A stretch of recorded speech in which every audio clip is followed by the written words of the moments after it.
আমি ওনাকে আমি রিকোয়েস্ট করে বলছি আঙ্কেল আপনার যদি একসাথে না থেকে যদি একটু সাইড হন ভালো হয়।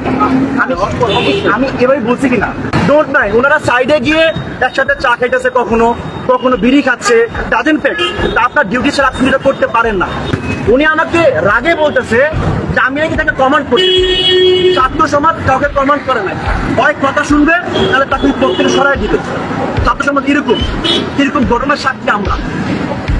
যেখানে হাসিনার মতো মানুষ দুঃখগুলোকে আমরা সরাতে পারছি, সেখানে ওনাদের অফিসারদের মতো মানুষগুলো সর্বসম্মত আমরা রাখি। সে এখন খুব শান্ত। এই হচ্ছে আমাদের বর্তমান অবস্থা। ভাবছিলাম ভালো হয়ে গেছে সবকিছু, কিন্তু মনে হয় না ভালো হয়েছে। আর রোগের মধ্যে বিষ ঢুকলে না ওরা ভালো হয় না।